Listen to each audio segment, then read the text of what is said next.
Hello दोस्त, नमस्ते, प्रणाम। मैं आपकी सुनीता सिंह स्वागत करती हूँ आप सभी का। दोस्तों, मैं देवी माँ का गीत लाई हूँ। कैसा लगे आप लोग जरूर बताइएगा दोस्तों। सातों बहिनी चलली बजरिया, सहरिया में चाँद उगल मैया। सातों बहिनी चलली बजरिया, सहरिया में चाँद उगल मैया। सातों बहिनी चलली बजरिया, सहरिया में चाँद उगल मैया।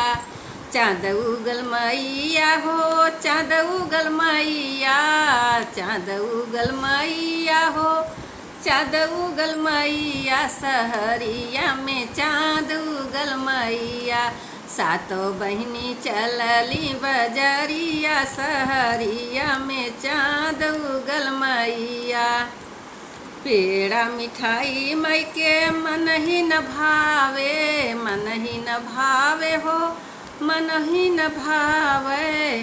पड़ गईले हलुआ पे नजरिया, सहरिया में चाँद उगल मैया।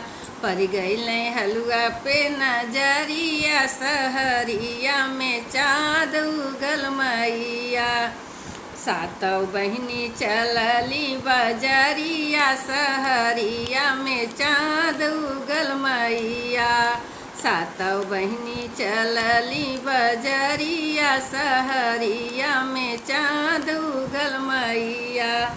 लहंगा साड़ी माई के मन ही न भावे, मनहु न भावे हो, मनहु न भावे। लहंगा साड़ी माई के मनहु न भावे।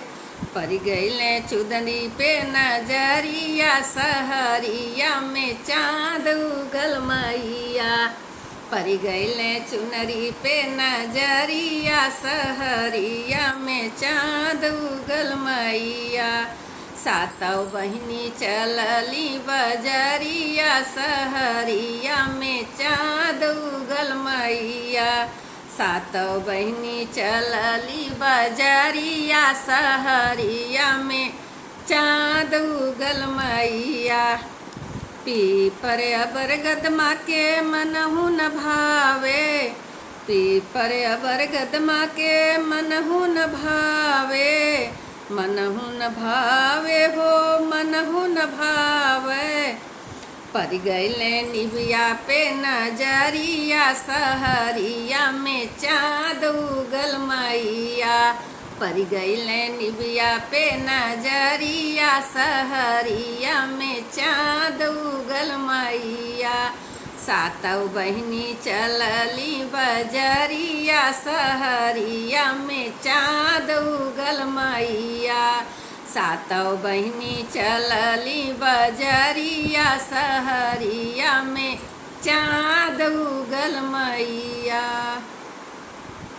तो दोस्तों, देवी माँ का गीत कैसा लगा आप लोग ज़रूर बताइएगा दोस्तों।